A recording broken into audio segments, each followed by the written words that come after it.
रात मौत की तरह सर्द थी। एक सुनसान बंद पड़ा सैन्य प्रशिक्षण क्षेत्र, गीली मिट्टी की सौंधी गंध तीखेपन से नथुनों में घुस रही थी। आरुष सिंह का पूरा शरीर रस्सियों से कसकर बांधा हुआ था और उसे ठंडी जमीन पर फेंक दिया गया था। उसके मुंह में कपड़ा ठूंसा हुआ था, जिससे उसकी चीखें भी गले के अंदर ही घुटकर रह जाती थीं। उसकी आंखों के सामने नरक के मुंह जैसा एक काला और गहरा गड्ढा खुदा हुआ था। यह उसकी कब्र थी।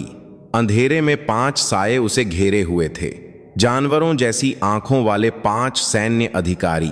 उनके बीच में खड़ा सरगना मेजर विक्रम राठौर धीरे धीरे आगे बढ़ा।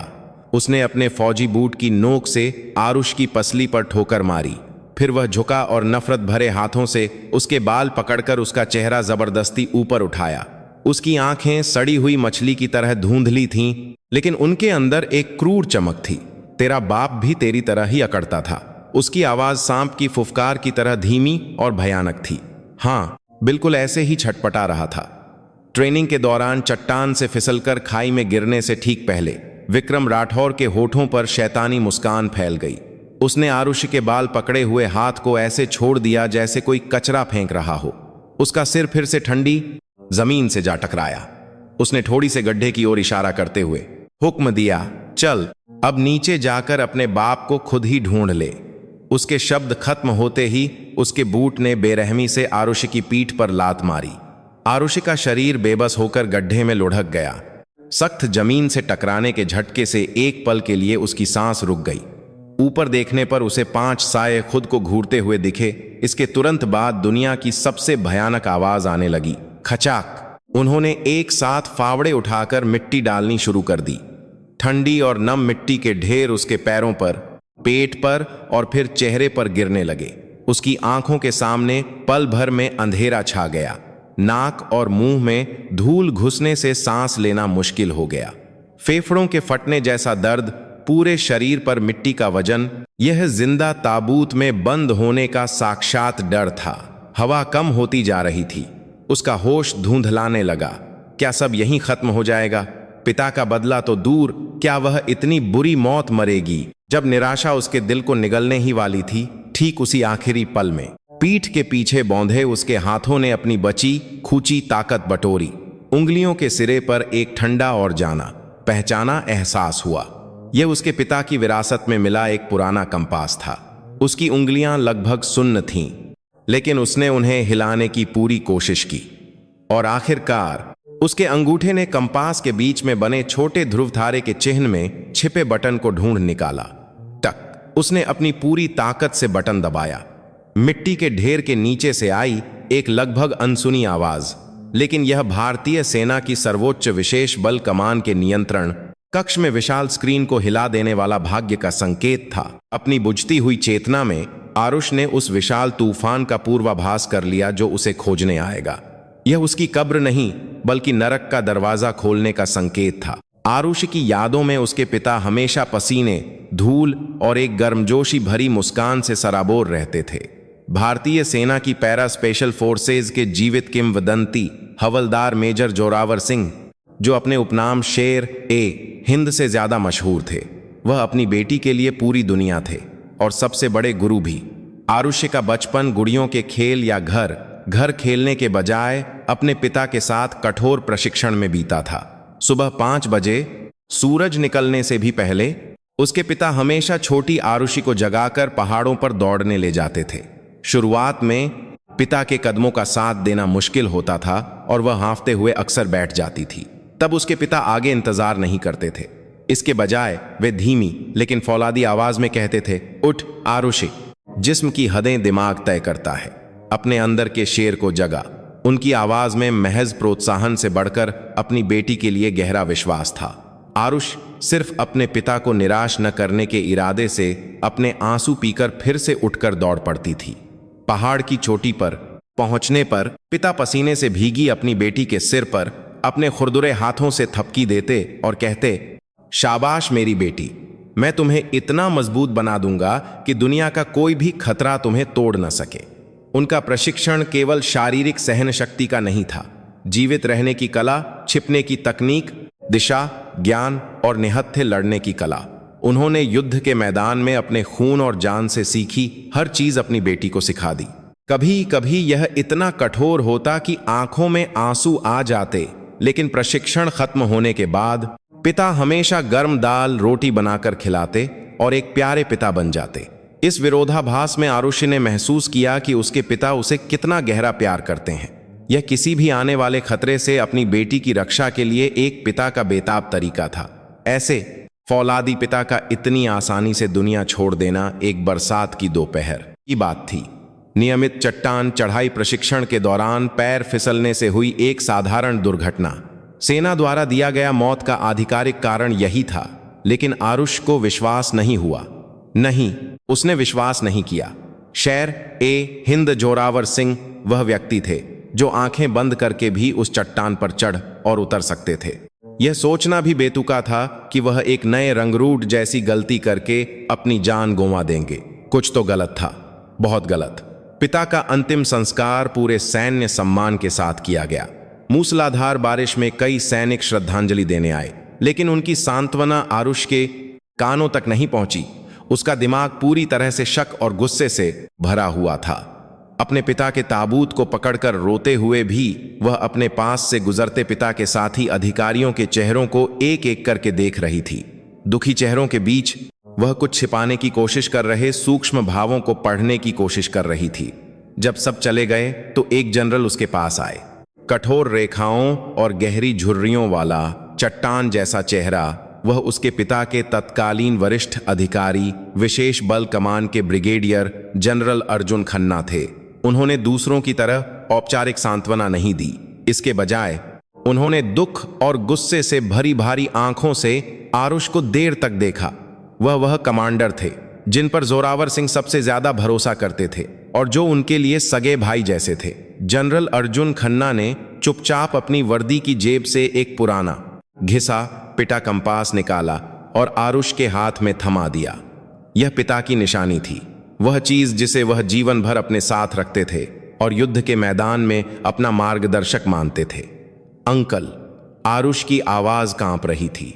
जनरल अर्जुन खन्ना ने उसके कंधे को मजबूती से पकड़ा और इतनी धीमी आवाज में कहा जो केवल उसे ही सुनाई दे, आरुषि, तुम्हारे पिता की मौत महज एक हादसा नहीं हो सकती। मैं सच का पता जरूर लगाऊंगा, लेकिन इस प्रक्रिया में ऐसी स्थिति आ सकती है जब मैं भी कुछ न कर पाऊं। उन्होंने आरुषि के हाथ में पकड़े कंपास की ओर इशारा किया। अगर कभी ऐसी मुसीबत में फंस जाओ जिसे तुम अपनी ताकत से हल न कर सको, तो इस कंपास के बीच बने ध्रुव तारे को दबा देना। उनकी आंखें तलवार की धार की तरह तेज हो गईं। अंकल, पूरी दुनिया उलट पुलट करके भी तुम्हें ढूंढ निकालेंगे।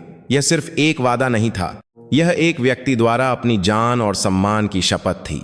आरुष ने ठंडे कंपास को कसकर पकड़ लिया। ऐसा लगा जैसे पिता के शरीर की गर्मी अभी भी उसमें बाकी हो। उस एहसास ने उसके दुख को ठंडे गुस्से और दृढ़ संकल्प में बदल दिया। अंतिम संस्कार के कुछ दिनों बाद आरुषि सिंह ने फैसला किया। वह सिर्फ जनरल खन्ना के सच का पता लगाने का इंतजार नहीं कर सकती थी, उसे अपने पिता की मौत से जुड़े रहस्य को खुद सुलझाना था। उसे अपने पिता के सम्मान को ठेस पहुंचाने वालों को अपने हाथों से सज्जा देनी थी। इसके लिए केवल एक ही रास्ता था। उसने अपने लंबे बाल काट दिए। उसने अपने पिता के साथ प्रशिक्षण से बने मजबूत शरीर को ढकने वाले सामान्य कपड़े उतार फेंके और उसने उसी यूनिट घातक कमांडो बटालियन में एक नई रंगरूट के रूप में आवेदन किया जहां उसके पिता ने अपने आखिरी समय तक सेवा की थी। शेर की बेटी ने अपने पिता की मौत की जांच के लिए खुद सांपों से भरे बिल में जाने का फैसला किया था। हाथ में पकड़ा पुराना कंपास उसके बदले की भावना का एकमात्र मार्गदर्शक और अंतिम क्षण में उसकी रक्षा करने वाली आखिरी उम्मीद थी। उसकी आंखों में अब दुख के आंसू नहीं थे, केवल एक ठंडी ज्वाला धधक रही थी। घातक बटालियन का गेट उसे नरक के द्वार जैसा महसूस हुआ। आरुषि सिंह सैन्य ट्रक से उतरते ही यूनिट के दमनकारी माहौल को महसूस कर रही थी। यह वह जगह थी जहां उसके पिता का खून और पसीना बहा था, लेकिन अब यह दुश्मनों का इलाका भी था जहां उसके हत्यारे जहरीले मशरूम की तरह फैले हुए थे। उसने अपने सारे अतीत और भावनाओं को एक नकाब के पीछे छिपा लिया। अब वह शेर ए हिंद की बेटी नहीं, बल्कि एक साधारण और भोली भाली दिखने वाली रंगरूट सिपाही आरुष सिंह थी। भर्ती के पहले दिन से ही घातक बटालियन का प्रशिक्षण क्रूर था, लेकिन आरुष के लिए जिसने अपने पिता के साथ नरक की दहलीज को पार किया था। यहाँ का प्रशिक्षण बच्चों का खेल था। उसने जानबूझकर अपनी क्षमताओं को छिपाया। निशानेबाजी में उसने जानबूझकर कुछ गोलियां लक्ष्य से बाहर मारी और शारीरिक परीक्षण में उसने हांफने का नाटक करते हुए औसत प्रदर्शन बनाए रखा। न तो बहुत उत्कृष्ट, न ही बहुत पीछे। एक साधारण नई रंगरूट जो किसी की नजर में न आए, यही उसकी जीवित रहने की रणनीति थी। उसका प्लान कामयाब होता दिख रहा था। कुछ दिनों तक वह चुपचाप यूनिट के भूगोल, संरचना और लोगों का अध्ययन करती रही, एक साये की तरह। और आखिरकार उसने अपनी आंखों से पिता की मौत से जुड़े मुख्य लोगों की पहचान कर ली। वे खुद को 5 नाग कहते थे और यूनिट के भीतर अपार शक्ति रखते थे। उनका मुखिया यूनिट का operations officer major Vikram Rathore था। वह बाहर से एक आदर्श अधिकारी लगता था, जिसकी मुस्कान सौम्य और रवैया तर्कसंगत था। लेकिन आरुषि ने एक ही नजर में उसके असली स्वरूप को पहचान लिया। उसकी मुस्कान के पीछे बर्फीली क्रूरता छिपी थी और अधीनस्थों के प्रति विनम्रता में चालाक धोखा था। वह अपने लक्ष्यों के लिए किसी भी हद तक जा सकता था। एक तेज दिमाग वाला जहरीला सांप। वह उसके पिता के सबसे करीबी लोगों में से एक था, इसलिए उसका विश्वासघात आरुषि को और भी घिनौना लगा। दूसरा सांप था इंटेलिजेंस विंग का लेफ्टिनेंट समीर वर्मा। वह हमेशा विक्रम राठौर के साये की तरह रहता और कुछ फुसफुसाता रहता। उसके पतले चश्मे के पीछे की आंखें हमेशा कुछ गणना करती हुई चालाकी से चमकती थीं। वह यूनिट की सभी सूचनाओं और अफवाहों को नियंत्रित करता था और राठौर की हर गंदी योजना की रूपरेखा तैयार करता था। आरुषि को लगा कि उसी ने पिता के प्रशिक्षण कार्यक्रम और मार्ग में हेरफेर करके दुर्घटना का मंच तैयार किया होगा। तीसरा था ट्रेनिंग इंस्ट्रक्टर सूबेदार बलवान टोकस। भालू जैसे डील डॉल और कर्कश आवाज वाला वह विक्रम राठौर का वफादार गुर्गा था। उसके मुक्के कानून से तेज थे और उसकी हिंसा के सामने कोई भी विरोध करने की हिम्मत नहीं करता था। पिता की दुर्घटना के समय आखिरी व्यक्ति जो उनके साथ था वह बलवान टोकस ही था। आरुष ने समझ लिया था कि उसके असभ्य व्यवहार के पीछे सच छिपाने वाले की बेचैनी थी। चौथा था क्वार्टर मास्टर नायब सूबेदार ओम प्रकाश। छोटे कद और हमेशा मिलनसार मुस्कान वाला यह व्यक्ति यूनिट के सभी साजो सामान के प्रवाह का प्रभारी था। उसके हाथों से गुजरकर गायब हुए हथियार प्रशिक्षण में खोए हुए दर्ज कर दिए जाते थे और चुराया गया ईंधन सामान्य खपत के रूप में दिखाया जाता था। वह 5 नागों के हर भ्रष्टाचार का कर्ता धरता था और पर्दे के पीछे पैसे गिनने वाला एक लालची सांप था। और आखिरी 5वां सांप वह था जिसे आरुष सबसे ज्यादा नफरत करती थी, यूनिट का medical officer captain Dev Sharma.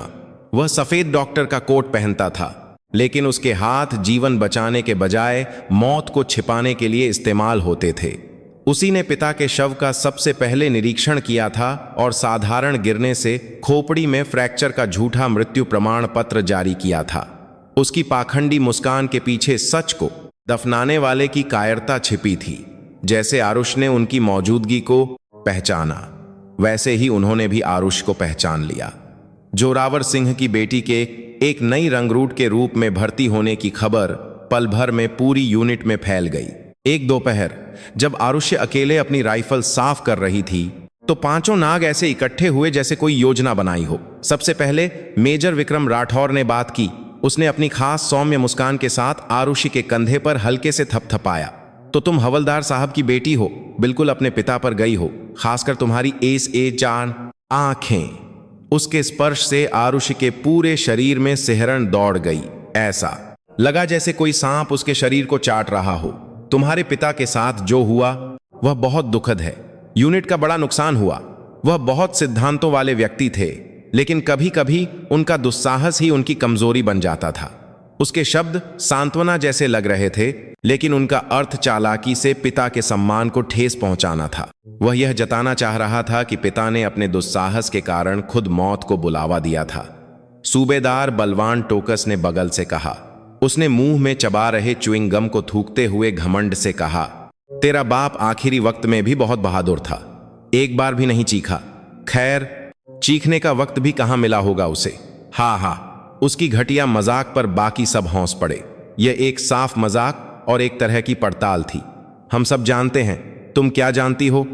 यह पता लगाने की कोशिश, यह एक जानबूझकर की गई दुर्भावनापूर्ण उकसावा थी। आरुष ने अपनी मुट्ठियां भींच लीं। नाखूनों के हथेली में धंसने के दर्द ने किसी तरह उन लोगों की गर्दन तोड़ने की इच्छा को दबाया।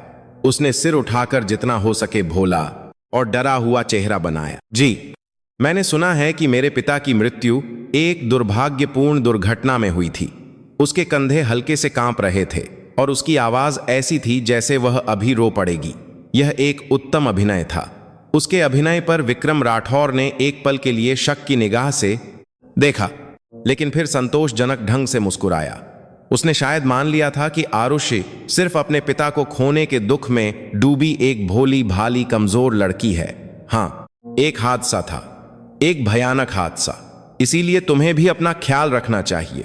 यह यूनिट जितनी दिखती है उससे कहीं ज्यादा खतरनाक है, खासकर जिज्ञासु लोगों के लिए। यह आखिरी चेतावनी थी। और जांच पड़ताल मत करो। अगर अपने मरे हुए बाप की तरह नहीं बनना चाहती तो चुपचाप रहो। यह एक धमकी थी। वे आरुषि को छोड़कर चले गए। उनके जाने के काफी देर बाद तक आरुषि वहीं खड़ी रही। उसके चेहरे से डरा हुआ भाव गायब हो चुका था और केवल बर्फीला गुस्सा बचा था। अब उसे यकीन हो गया था, वे ही उसके पिता के हत्यारे थे और वे अब उस पर नजर रख रहे थे। एक अनदेखा युद्ध शुरू हो गया था। आरुष ने खुद को और भी सावधानी से छिपाना शुरू कर दिया।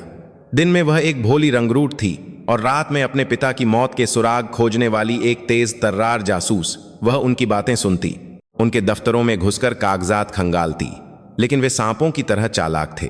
सारे सबूत मिटा दिए गए थे और उनकी बातचीत हमेशा इशारों और कोड वर्ड में होती थी। जब उसकी जांच में कोई प्रगति नहीं हुई तो उनका दबाव और भी स्पष्ट हो गया। सूबेदार बलवान टोकस उसे छोटी छोटी बातों पर पकड़कर कठोर सजा देता और लेफ्टिनेंट समीर वर्मा झूठी अफवाहें फैलाकर उसे साथी रंगरूटों के बीच अकेला कर देता। शेर की बेटी सांपों के बिल के बीचों बीच पूरी तरह अकेली होती जा रही थी। चारों तरफ दुश्मनों से घिरा एक नरक। लेकिन आरुष ने कभी हार नहीं मानी। दबाव जितना बढ़ता, उसके बदले की आग उतनी ही तेज होती जा रही थी। वह सही समय का इंतजार कर रही थी। एक ऐसा निर्णायक वार जो सांप का सिर एक ही बार में कुचल दे। 5 नागों का पहला हमला गोली या मुक्के से नहीं, बल्कि जहर की तरह फैलते शब्दों से शुरू हुआ। उन्होंने आरुष के शरीर से पहले उसकी आत्मा को तोड़ने का फैसला किया था। उनके रणनीतिकार लेफ्टिनेंट समीर वर्मा द्वारा फैलाई गई दुर्भावनापूर्ण अफवाह जंगल की आग की तरह पूरी यूनिट में फैल गई। अफवाह की सामग्री चालाक और क्रूर थी कि शेर हिंद जोरावर सिंह असल में एक पुराना चुका हुआ फौजी था। उसका उपनाम अतीत का एक भ्रम था और हाल ही में उसकी शारीरिक शक्ति और निर्णय लेने की क्षमता में तेजी से गिरावट आई थी। यह भी कहा गया कि दुर्घटना के दिन उसने अपने बूढ़े और कमजोर शरीर पर अत्यधिक भरोसा करते हुए बुनियादी सुरक्षा नियमों का भी पालन नहीं किया और खुद ही अपनी मौत का कारण बना। ये अफवाहें आरुष के दिल में सबसे क्रूर चाकू की तरह चुभ गईं, जो उसके पिता के सम्मान को कलंकित कर रही थीं। मेस में, बैरक में, ट्रेनिंग ग्राउंड में उसे अपने साथी रंगरूटों की कानाफूसी सुननी पड़ती थी, जिसमें दया और तिरस्कार मिला हुआ था। वही है उस हवलदार की बेटी। बाप इतनी बेवकूफी से मरा, बेटी को कितनी शर्म आती होगी। हाँ यार, शेर हिंद सब बकवास था, बस एक जिद्दी बूढ़ा फौजी था। आरुषि ने दांत भींच लिए। उसके पिता की जीवन भर की प्रतिष्ठा उन लोगों की नीच जुबान पर एक पल में अपमानित हो रही थी। वह तुरंत जाकर चिल्लाना चाहती थी कि यह सब झूठ है, लेकिन वह ऐसा नहीं कर सकती थी। अगर वह भावनात्मक रूप से प्रतिक्रिया करती तो यह सांपों द्वारा बिछाए गए जाल में खुद कदम रखने जैसा होता। उसके पास चुपचाप सारे अपमान को सहने के अलावा कोई चारा नहीं था। उसकी चुप्पी को उन्होंने कमजोरी और सहमति का एक और रूप माना। मनोवैज्ञानिक हमले के साथ साथ शारीरिक दबाव भी शुरू हो गया। उनके गुर्गे सूबेदार बलवान टोकस ने अब खुले तौर पर उसे मौत के मुंह में धकेलना शुरू कर दिया। वह यूनिट के प्रशिक्षण में सबसे खतरनाक और दुर्घटना संभावित कार्यों को चुनकर जानबूझकर आरुष को सौंपता था। एक दिन जब मूसलाधार बारिश से घाटी की नदी उफान पर थी, उसने आरुष्य को अकेले नदी पार करने का आदेश दिया। बिना किसी सुरक्षा रस्सी के उफनते पानी को चीरकर नदी के उस पार लक्ष्य तक पहुंचना, यह लगभग एक हत्या का आदेश था। सबने सोचा यह असंभव है, लेकिन आरुषि को बचपन में पिता के साथ बर्फीली सर्दियों में घाटी में किए गए जीवन रक्षा प्रशिक्षण की याद आई। उसने पानी के बहाव को पढ़ा, सबसे कम प्रतिरोध वाला रास्ता खोजा और एक ऊदबिलाव की तरह उफनती नदी को पार कर लिया। जब वह सुरक्षित रूप से नदी पार करके मिशन पूरा कर चुकी तो बलवान टोकस के चेहरे पर प्रशंसा के बजाय एक घृणित निराशा थी। रात के पहाड़ी घुसपैठ प्रशिक्षण में वह और भी क्रूर हो गया। उसने आरुषि से नक्शा और कंपास छीन लिया और उसे एक ऐसे दुर्गम रास्ते पर भेज दिया जिसमें अज्ञात बारूदी सुरंगें भी थीं। वह चाहता था कि वह घने अंधेरे में रास्ता भटक जाए और किसी बारूदी सुरंग पर पैर रख दे या चट्टान से नीचे गिर जाए, लेकिन आरुषि के लिए अंधेरा डर का स्रोत नहीं था। उसने तारों की स्थिति, हवा की गंध और जमीन के मामूली ढलान से अपनी स्थिति का पता लगाया। पिता द्वारा सिखाई गई जीवन रक्षा की कला उसके शरीर में एक सहज वृत्ति की तरह बस गई थी। वह एक सांप की तरह चुपचाप और सटीकता से सभी खतरों से बचती हुई निर्धारित समय से बहुत पहले लौट आई, जिससे वे एक बार फिर हैरान रह गए। आरुषि उनके द्वारा दिए गए हर मौत के मिशन को चुपचाप और पूरी तरह से पूरा करती रही। अपनी क्षमताओं को छिपाने के लिए वह हमेशा यह अभिनय करती कि वह भाग्यशाली थी या बस किसी तरह सफल हो गई, लेकिन सांप मूर्ख नहीं थे। बार बार के सौभाग्य के बीच वे धीरे धीरे आरुषि सिंह के असली स्वरूप पर संदेह करने लगे। यह कोई साधारण नई रंगरूट नहीं है, इसने अपने पिता से कुछ विरासत में पाया है। यह हमारी सोच से कहीं ज्यादा खतरनाक हो सकती है। यह बेचैनी उनके बीच पनपने लगी, उनकी बीच पनपने लगी। सतर्कता और घृणा दिन ब दिन बढ़ती गई। हर बार जब वह उनके खतरों से बच जाती तो उन्हें ऐसा लगता जैसे मरा हुआ जोरावर सिंह अपनी बेटी के शरीर के माध्यम से उनका मजाक उड़ा रहा हो। आरुषि उनकी नजरों से बचकर हर रात गुप्त रूप से जांच जारी रखती। पिता की पुरानी सैन्य डायरी में कोड की तरह लिखे गए रिकॉर्ड थे। वे सैन्य सामान के प्रकार, तारीखें और कुछ रहस्यमय संख्याओं से बने कोड थे। आरुष ने पुस्तकालय में सैन्य दस्तावेजों से तुलना करते हुए रातें लगाकर कोड को हल करना शुरू कर दिया और आखिरकार उसे पता चला कि वे रिकॉर्ड गायब हुए हथियारों और अवैध रूप से तस्करी किए गए सैन्य उपकरणों की सूची थे। यह संदेह अब यकीन में बदल रहा था कि पिता की मौत एक साधारण दुर्घटना नहीं, बल्कि एक विशाल भ्रष्टाचार के जाल को बर्दाश्त न कर पाने वाले एक ईमानदार सैनिक का अंत था। उसे और गहरे सबूतों की जरूरत थी। क्वार्टर मास्टर का गोदाम, वहां निश्चित रूप से रजिस्टरों और वास्तविक सामान के बीच अंतर होगा। एक रात आरुषि सबके सो जाने के बाद क्वार्टर मास्टर के गोदाम में घुस गई। ताला तोड़ना उन कौशलों में से एक था जो उसने बचपन में अपने पिता से सीखा था। उसने गोदाम के अंदर धूल से ढके कागजों के ढेरों को खंगालना शुरू कर दिया, लेकिन इससे पहले कि वह कुछ ढूंढ पाती, गोदाम के बाहर कदमों की आहट सुनाई दी। क्वार्टर मास्टर ओम प्रकाश और सूबेदार बलवान टोकस थे। उन्हें कुछ शक हुआ था और वे रात की गश्त के बहाने गोदाम की जांच करने आए थे। आरुषि जल्दी से एक बड़े उपकरण के बक्से के पीछे छिप गई। अजीब बात है, यह तो बंद था। हवा की आवाज होगी, इतना क्यों घबराते हो? उनकी बातचीत की आवाज नजदीक आ रही थी। आरुष ने अपनी सांस रोक ली। उसका दिल जोर जोर से धड़क रहा था। यहां पकड़े जाने का मतलब था सब कुछ खत्म। उसे गोदाम में अनधिकृत रूप से घुसने के आरोप में अपमानित करके सेना से निकाल दिया जाता, या शायद वहीं पर एक दुर्घटना का रूप देकर पिता के पास भेज दिया जाता। सौभाग्य से वे गोदाम के अंदर तक नहीं आए और बस प्रवेश द्वार को सरसरी तौर पर देखकर लौट गए।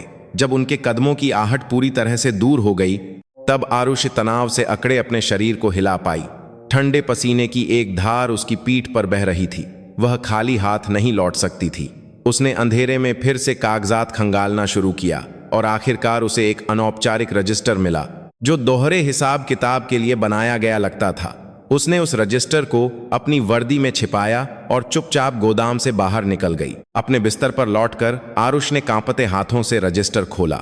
उसके अंदर वह सब कुछ था जिसकी उसे तलाश थी। गायब हुए हथियारों की सटीक सूची और मात्रा और उनके सौदे की तारीखें और रकम।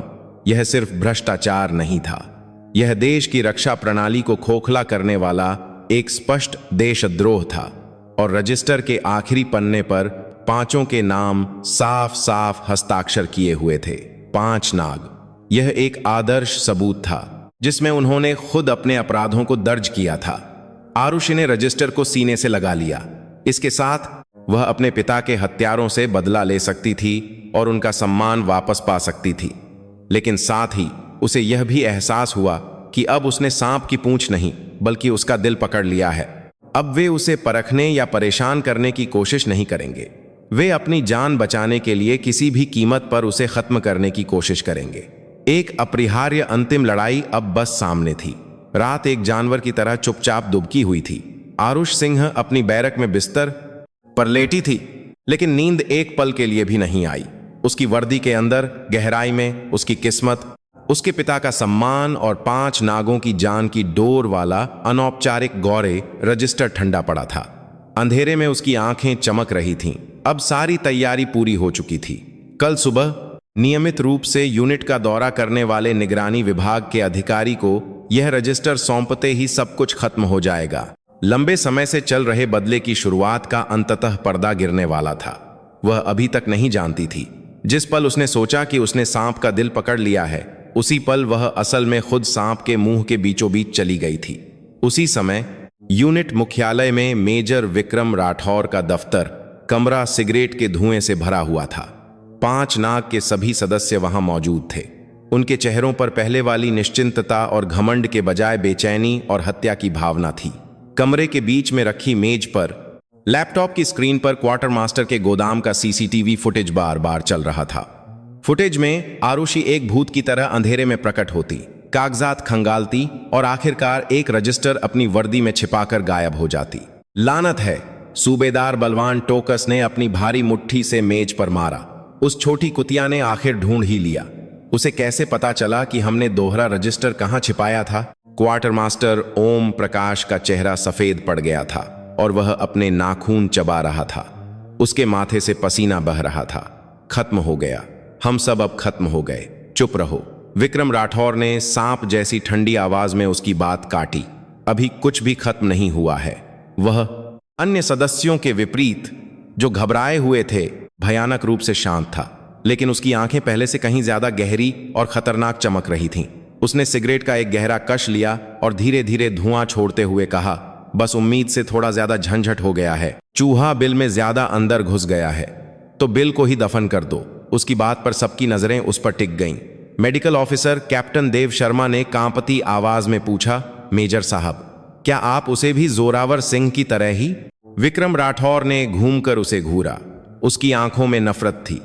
जोरावर सिंह बहुत शोर मचाता था, न्याय और फौजी जज्बे की बातें करके हम सबको धमकाता था, इसलिए एक हादसे की जरूरत पड़ी। लेकिन यह कुतिया अलग है, इसे बस गायब हो जाना है, बिना किसी को पता चले, बिना कोई निशान छोड़े। उसके दिमाग में पहले से ही एक उत्तम कहानी तैयार थी। लेफ्टिनेंट समीर वर्मा ने उसके इरादे को समझकर कहा, रात के प्रशिक्षण के दौरान लापता या यूनिट के जीवन में सामंजस्य न बिठा पाने के कारण भगोड़ा। अगर लाश नहीं मिलती तो कोई सबूत नहीं बचेगा। हमारी ताकत से रिकॉर्ड में कुछ लाइनें बदलना कोई बड़ी बात नहीं है। विक्रम राठौर ने संतोष से सिर हिलाया। हाँ, बहुत शांति से, सफाई से और हमेशा के लिए। उसकी आवाज एक जल्लाद के फैसले की तरह ठंडी और दृढ़ थी। उसने सूबेदार बलवान टोकस की ओर देखा। बलवान, अभी जाकर उस कुतिया को मेरे दफ्तर में लाओ।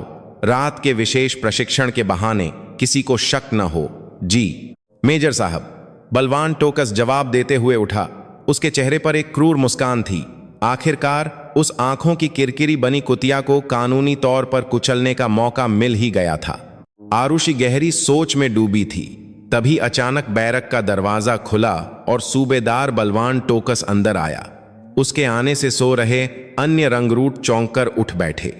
सिपाही आरुष सिंह, मेरे साथ आओ। बलवान की आवाज सामान्य से ज्यादा धीमी और शांत थी। क्या बात है सूबेदार साहब? मेजर साहब का सीधा आदेश है, रात का विशेष प्रशिक्षण। आज रात तुम्हें अकेले दुश्मन के इलाके में घुसपैठ का प्रशिक्षण पूरा करना होगा। बिना सवाल किए मेरे साथ चलो।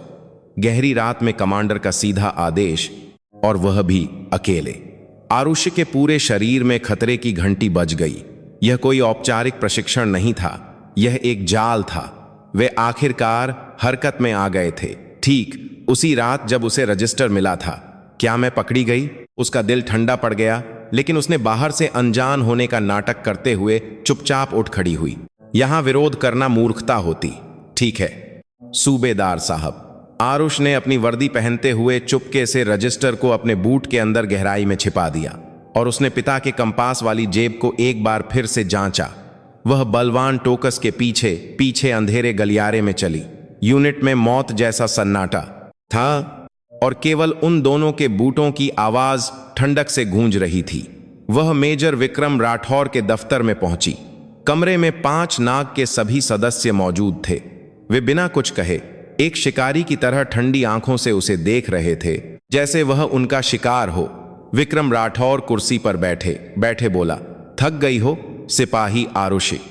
नहीं मेजर साहब। हाँ, जल्द ही तुम एक बहुत गहरी और आरामदायक नींद सोने वाली हो, तो थकने का सवाल ही नहीं उठता। उसके शब्दों के साथ ही पीछे खड़ा बलवान हरकत में आया।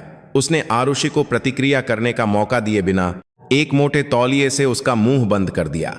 आरुषि ने सहज रूप से विरोध करने की कोशिश की, लेकिन ओम प्रकाश और समीर वर्मा ने आकर उसके हाथ पैर पकड़ लिए। उम्फ उम्फ उसने पूरी ताकत से छटपटाने की कोशिश की, लेकिन 3 तगड़े मर्दों का सामना नहीं कर सकी। उन्होंने कुशलता से उसके शरीर को रस्सियों से बांध दिया। विक्रम राठौर कुर्सी से उठा और छटपटाती आरुष के पास आया। उसने उसके बूट के अंदर छिपा हुआ रजिस्टर निकाला। इसे ढूंढ रही थी। उसने रजिस्टर को उसकी आंखों के सामने हिलाया। आरुष की आंखें निराशा से फैल गईं। तो तुम कोई साधारण कुतिया नहीं थी। अपने बाप की तरह तुम्हें भी बहुत कुछ जानने की आदत थी। कहते हैं जिज्ञासा बिल्ली को मार देती है। उसने हंसते हुए रजिस्टर को पास की भट्ठी में फेंक दिया। नारंगी लपटों में पिता का सम्मान वापस दिलाने वाला एकमात्र सबूत राख में बदल गया। अब सबूत भी खत्म हो गया, बस गवाह को खत्म करना बाकी है। उसने अपने आदमियों को ठोड़ी से इशारा किया, ले जाओ इसे बंद पड़े तीसरे ट्रेनिंग ग्राउंड में, प्रशिक्षण शुरू करना है। आरुषि एक जानवर की तरह घसीटकर बाहर ले जाई गई। ठंडी रात की हवा उसके गालों से गुजरी। अब वह जान गई थी आज की रात उसकी आखिरी रात हो सकती थी। वे उसे प्रशिक्षण देने नहीं बल्कि ठिकाने लगाने जा रहे थे। जाल ने पूरी तरह से उसकी गर्दन कस ली थी और अब बचने का कोई रास्ता नहीं दिख रहा था। भयानक निराशा ने उसके पूरे शरीर को घेर लिया। बंद पड़ा। तीसरा ट्रेनिंग ग्राउंड एक वीरान जगह थी। जंगली घास ऊंची हो गई थी और पुराने जंग लगे प्रशिक्षण के उपकरण रात के अंधेरे में भयानक राक्षसों की तरह खड़े थे। आरुष को इसके बीचों बीच फेंक दिया गया। उसकी आंखों के सामने एक गहरा अथाह गड्ढा पहले से ही खुदा हुआ था, जैसे कि वह बहुत पहले से उसका इंतजार कर रहा हो। 5 नाग के सदस्य एक शैतानी पंथ के पुजारियों की तरह उसे घेर कर खड़े हो गए। उनके चेहरों पर अब न तो पाखंडी मुस्कान थी और न ही बेचैनी, केवल शिकार को सामने पाकर शिकारी की क्रूर खुशी और सब कुछ खत्म कर देने का ठंडा संकल्प था। मेजर विक्रम राठौर अंधेरे से धीरे धीरे बाहर आया। उसने सिगरेट जलाई, एक गहरा कश लिया और धुआं आरुषि के चेहरे पर छोड़ा। तीखे धुएं से आरुषि दर्द से खांसी, लेकिन मुंह में कपड़ा ठूंसे होने के कारण आवाज ठीक से नहीं निकली। तेरी ये आंखें मुझे बिल्कुल पसंद नहीं हैं। विक्रम राठौर कड़ू बैठकर उसकी ठोड़ी को बेरुखी से पकड़ा। उसकी आंखें सांप की तरह चमक रही थीं। मौत को सामने देखकर भी वही तेवर, बिल्कुल अपने बाप की नकल है। वही बेकार की अकड़ और ईमानदारी का दिखावा करने वाला पाखंडी। उसने बाप शब्द पर जोर देते हुए नफरत से कहा, जानना नहीं चाहती तेरा बाप कैसे मरा था। आरुषि की आंखें गुस्से से जल उठीं। उसने उसे ऐसे घूरा जैसे मार डालेगी। विक्रम राठौर को उसकी प्रतिक्रिया बहुत मजेदार लगी और वह पागलों की तरह मुस्कुराया। वह उसके शरीर को दफनाने से पहले उसकी आत्मा और पिता के प्रति सम्मान को भी पूरी तरह से नष्ट कर देना चाहता था। मैं बताता हूं, यह अंकल तुझे बड़े प्यार से आखिरी तोहफे के तौर पर बताएंगे। वह उठा और एक नाटक के अभिनेता की तरह उस दिन की सच्चाई बताने लगा। तेरा बाप सच में एक नंबर का बेवकूफ था। उसने पता लगा लिया था कि हम थोड़ा थोड़ा सैन्य सामान बाहर निकाल रहे हैं। आमतौर पर कोई फौजी होता तो अनदेखा कर देता या फिर अपना हिस्सा ले लेता। यही इस सिस्टम का तरीका है। लेकिन तेरा बाप अलग था। वह फौजी जज्बे और देश की शपथ जैसी हवाई बातें करके हम सबको धमकाने लगा। कहने लगा कि वह सब कुछ ऊपर रिपोर्ट कर देगा। उसकी आवाज में जोरावर सिंह के प्रति गहरी नफरत थी। हमने उसे आखिरी मौका दिया था। अगर वह चुपचाप आंखें बंद कर लेता तो हमने उसे इतना पैसा देने का प्रस्ताव दिया था जितना उसने अपनी पूरी जिंदगी में नहीं देखा होगा। लेकिन जानते हो उस बेवकूफ और जिद्दी बूढ़े फौजी ने क्या कहा? विक्रम राठौर एक पल के लिए रुका और सूबेदार बलवान टोकस को देखा। बलवान टोकस को उस दिन की याद आते ही उसने थूकते हुए कहा, बड़बड़ा रहा था कि वह अपने सम्मान को गंदे पैसों के लिए नहीं बेच सकता और हम सबको कोर्ट मार्शल करवाने की धमकी दे रहा था। विक्रम राठौर ने फिर से बोलना शुरू किया। उसकी आवाज में अब खुशी से ज्यादा भयानक हत्या का उन्माद था। तो हमने उसे एक सम्मानजनक मौत देने का फैसला किया, उसके उस महान फौजी जज्बे की रक्षा करने के लिए। वह उस दिन के चट्टान चढ़ाई प्रशिक्षण को याद करने लगा। उस दिन भी आज की तरह बहुत बारिश हो रही थी। बलवान ने हवलदार साहब के साथ आखिरी बार चट्टान की जांच की। बाकी सब टुकड़ियों को बाकी सब भेज दिया गया था।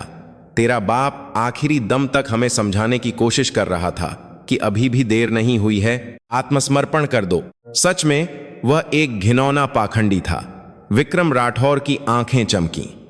बलवान ने उसके पीछे से सुरक्षा रस्सी काट दी, एक बहुत तेज स्पेशल चाकू से, बस एक ही बार में। कहते हैं सर्र की आवाज बारिश की आवाज में भी साफ सुनाई दी थी। आरुष की पुतलियां बुरी तरह से कांप उठीं।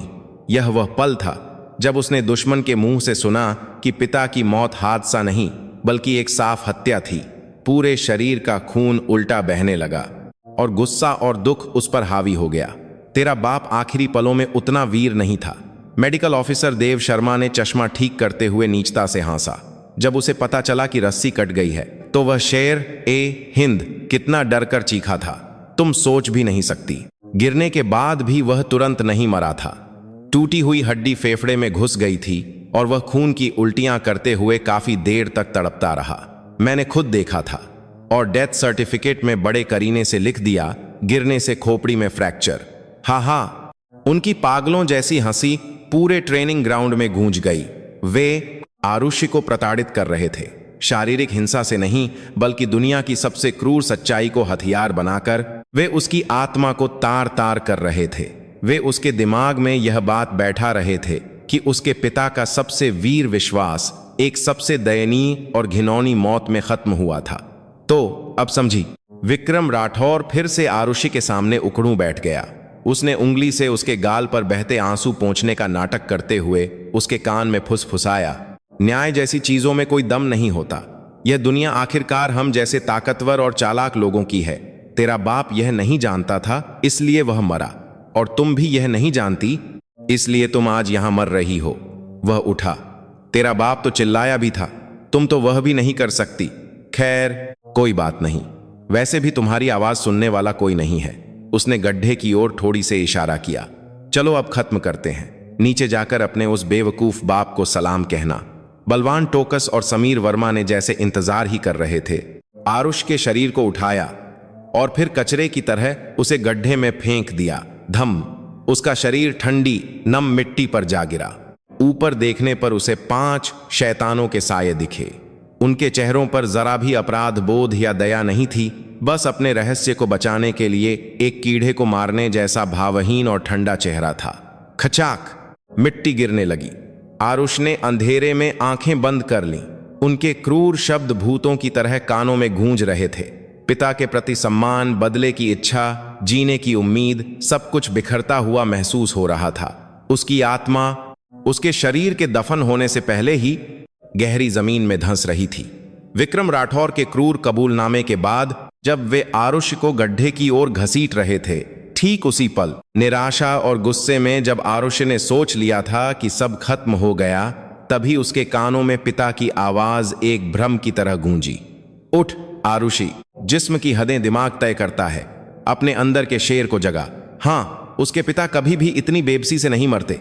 रस्सी कटने के उस जानलेवा पल में भी उन्होंने एक सैनिक के रूप में आखिरी दम तक संघर्ष किया होगा, तो फिर उनकी बेटी होकर वह ऐसे घसीटकर जिंदा दफन नहीं हो सकती थी।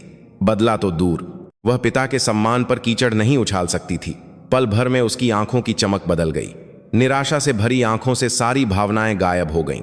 और केवल जीवित रहने के लिए एक शिकारी की सहज वृत्ति ठंडी आग की तरह जलने लगी। उसे पकड़े हुए लेफ्टिनेंट समीर वर्मा और नायब सूबेदार ओम प्रकाश ने इस बदलाव को नहीं देखा।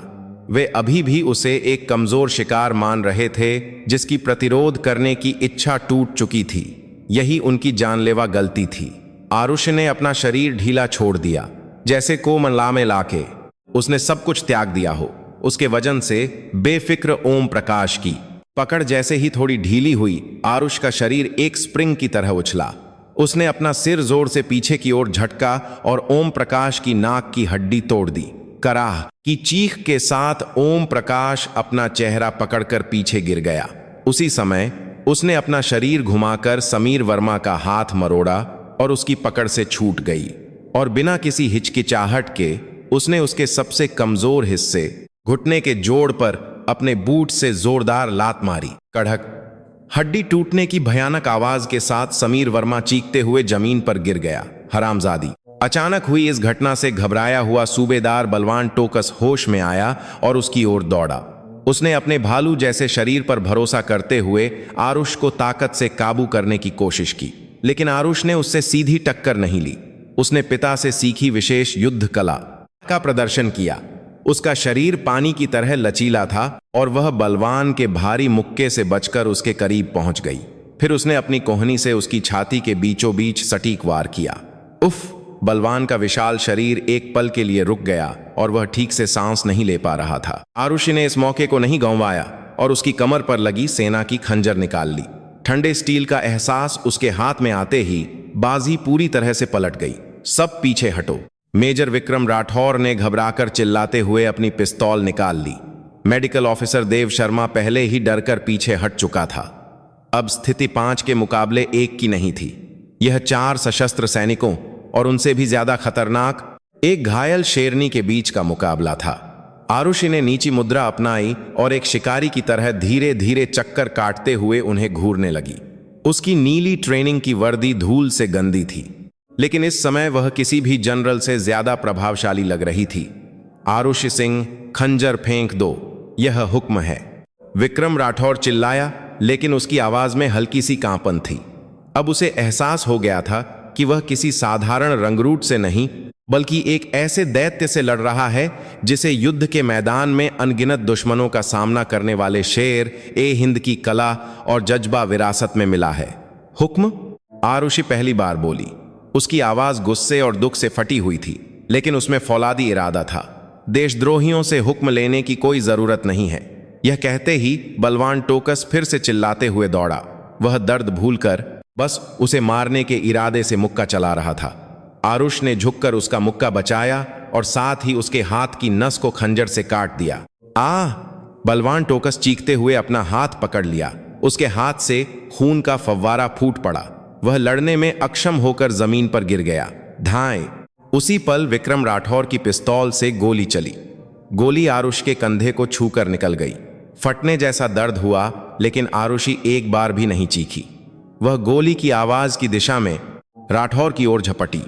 मौत से न डरने वाले उसके तेवर से राठौर घबराकर पीछे हट गया, लेकिन संख्या की अधिकता एक ऐसी दीवार थी जिसे पार नहीं किया जा सकता था। जैसे ही वह राठौर के पास पहुंची, होश में आए समीर वर्मा ने टूटे हुए पैर से रेंगते हुए उसका टखना पकड़ लिया। संतुलन खोकर लड़खड़ाती आरुषि की पीठ पर खून बह रहे ओम प्रकाश ने फावड़ा लेकर हमला कर दिया। भक! एक भारी चोट के साथ आरुषि का होश एक पल के लिए धुंधला गया। वह घुटनों के बल जमीन पर गिर गई। उसके हाथ से खंजर छूटकर जमीन पर गिर गया और टन की आवाज आई। बड़ी जहरीली है ये। ओम प्रकाश हांफते हुए फिर से फावड़ा उठाया। विक्रम राठौर अब संभल चुका था और उसने ठंडक से हुक्म दिया, मारना मत, अभी तो जिंदा दफनाने का मजा बाकी है। वे फिर से मधुमक्खियों की तरह उस पर टूट पड़े। इस बार विरोध करने की भी ताकत नहीं बची थी। उसके बाल पकड़े गए और चेहरे और शरीर पर बेरहमी से लातें बरसाई गईं। टूटी हुई हड्डियों के दर्द से ज्यादा एक बार फिर बेबस होकर कुचले जाने की निराशा बड़ी थी। उसका आखिरी प्रतिरोध भीषण था, लेकिन अंततः असफल रहा। जब उसका होश लगभग जा रहा था, उन्होंने उसके ढीले शरीर को फिर से रस्सियों से कसकर बांध दिया। मुंह में पहले से भी ज्यादा कसकर कपड़ा ठूंस दिया गया। बहुत जहरीली है यह, बिल्कुल अपने बाप की तरह। विक्रम राठौर हांफते हुए बोला। उसने पास जाकर गिरी हुई आरुषि के चेहरे को अपने बाप की तरह बूट से कुचला। लेकिन अंत में क्या हुआ? तेरा बाप भी और तू भी आखिर मेरे पैरों के नीचे ही हो। उसने और देर नहीं की। उसने अपने आदमियों को सिर हिलाया। फेंक दो इसे। उसका शरीर फिर से गड्ढे में फेंक दिया गया, पहले से भी ज्यादा गहरा और अंधेरा महसूस होने वाला निराशा का कुआं। आरुषि अपनी धुंधलाती चेतना में खुद पर गिरती मिट्टी को महसूस कर रही थी। इस बार सच में सब खत्म था। उसने अपनी पूरी ताकत से लड़ाई की, लेकिन अंत में हार गई। पिता द्वारा सिखाई गई सारी कलाएं, उसकी मजबूत मानसिक शक्ति इस भारी हकीकत के सामने बेकार थीं। माफ करना पिताजी, आपकी बेटी बस यहीं तक थी। उसकी आखिरी सोच अंधेरे में, ठंडी मिट्टी में धीरे धीरे दफन हो गई। अंधेरा, पूर्ण अंधेरा था। ध्वनि, प्रकाश, यहां तक कि संवेदना भी गायब हो गई थी। एक पूर्ण शून्य का स्थान। आरुष की चेतना एक अथाह गहराई में धीरे धीरे डूब रही थी। फेफड़ों में भरी आखिरी हवा का बुलबुला फट गया हो। दम घुटने वाला दर्द भी धीरे धीरे अप्रासंगिक हो रहा था। पूरे शरीर को दबाने वाली मिट्टी का वजन अब उसके शरीर का हिस्सा बन गया था। क्या मौत ऐसे ही आती है? ठंडी, अकेली और बहुत ही व्यर्थ। उसकी आंखों के सामने बुझती हुई फिल्म की तरह अतीत की यादें गुजर गईं। पसीना बहाते हुए साथ में पहाड़ चढ़ते पिता की चौड़ी पीठ, प्रशिक्षण के बाद हमेशा सिर सहलाने वाले खुरदुरे लेकिन गर्म हाथ, और उसे देखते हुए दुनिया के सबसे पारी पीठ में किलाएं। गहरे विश्वास से भरी उनकी आंखें। हार मत मानना आरुषि। एक सच्चा सैनिक अपनी आखिरी सांस तक लड़ता है। पिता की आवाज एक धुंधली गूंज की तरह दिमाग में आई। हाँ, पिता ने यही कहा था, आखिरी पल तक लड़ना है। लेकिन कैसे? शरीर पहले ही हिल नहीं रहा था और दिमाग कोहरे की तरह बिखर रहा था। सब कुछ खत्म हो गया था। जब उसकी बची खूची समझ भी हार मानने वाली थी, ठीक उसी पल उसकी यादों में एक और चेहरा उभरा। पिता के अंतिम संस्कार के दिन मूसलाधार बारिश में उसके पास आने वाले चट्टान जैसे चेहरे वाले जनरल अर्जुन खन्ना। उनकी दुख और गुस्से से मिली जुली आंखें और उसके हाथ में पुराना कंपास थमाते हुए खून खरलाए कि शपथ जैसा उनका वादा। अगर कभी ऐसी मुसीबत में फंस जाओ जिसे तुम अपनी ताकत से हल न कर सको, तो इस कंपास के बीच बने ध्रुव तारे को दबा देना।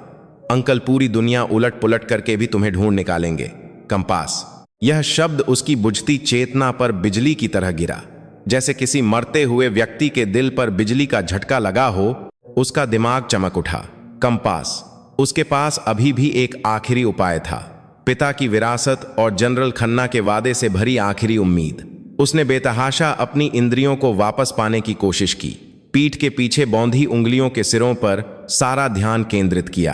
केवल ठंडी मिट्टी का एहसास हो रहा था। उंगलियां लकवाग्रस्त की तरह हिल नहीं रही थीं। हवा की कमी से दिमाग ने काम करना बंद कर दिया था। समय नहीं था।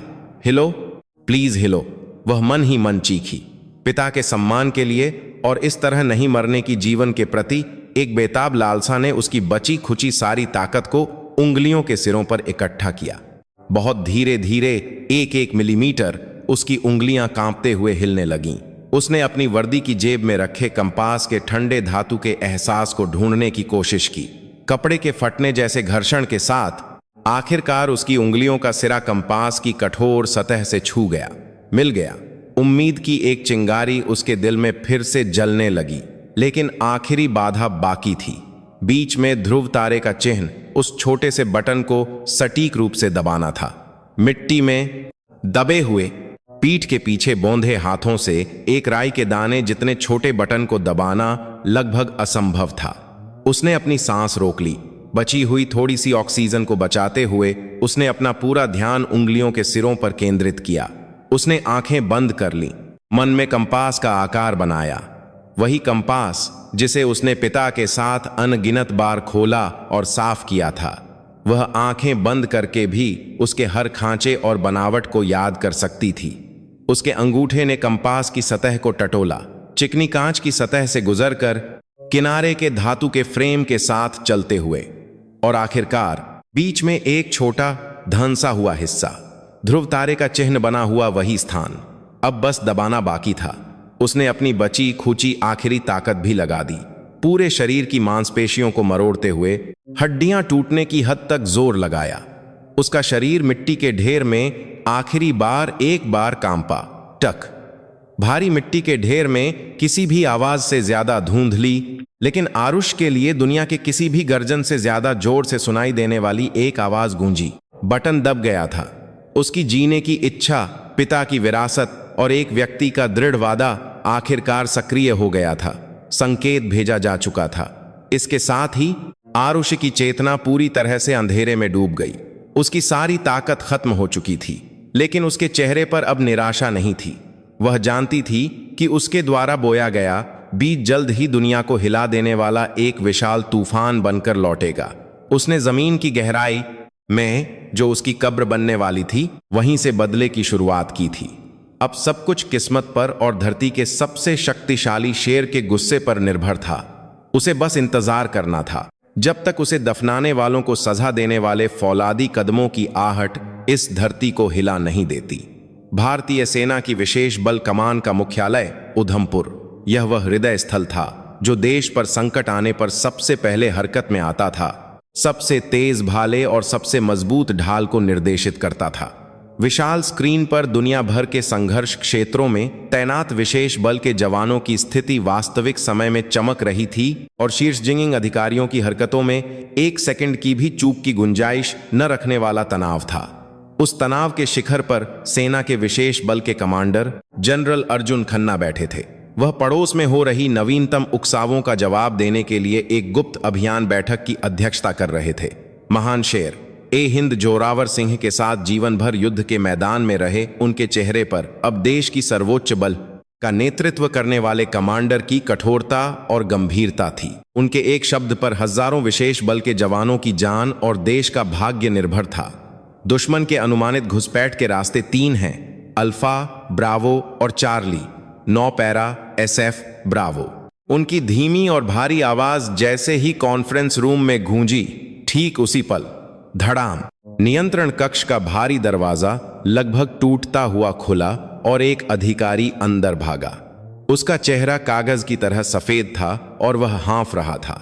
यहां जहां अनुशासन को जान से ज्यादा कीमती माना जाता है, बैठक कर रहे कमांडर के सामने बिना रिपोर्ट के दौड़कर आना एक अकल्पनीय और स्पष्ट रूप से अवज्ञाकारी कार्य था। बैठक में मौजूद सभी जनरलों की नजरें उस पर टिक गईं। यह क्या बदतमीजी है, एक जनरल चिल्लाया, लेकिन जनरल अर्जुन खन्ना ने चुपचाप हाथ उठाकर उसे रोक दिया।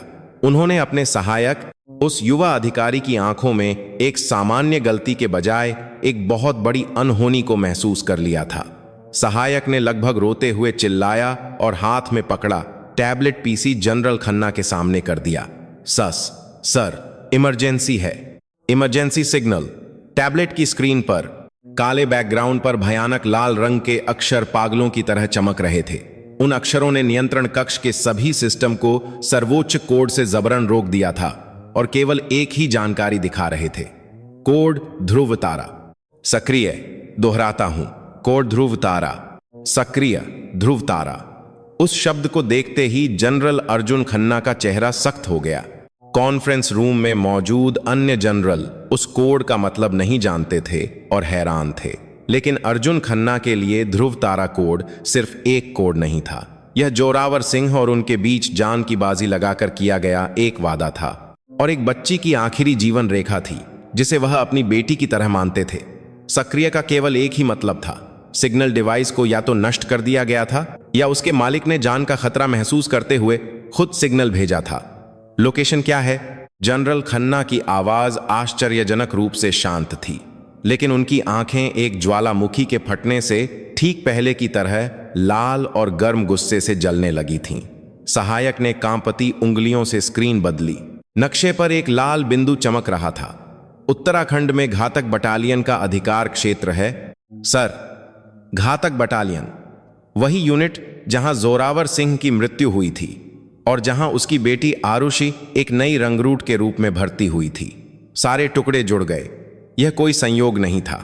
जोरावर की मौत, आरुषि की भर्ती और अब इस पल में आया यह इमरजेंसी सिग्नल, सब कुछ एक बहुत बड़ी बुराई की ओर इशारा कर रहा था। अगले ही पल अर्जुन खन्ना का गुस्सा फूट पड़ा। धड़ाम। उसने अपनी मुट्ठी से विशाल कॉन्फ्रेंस टेबल पर मारा।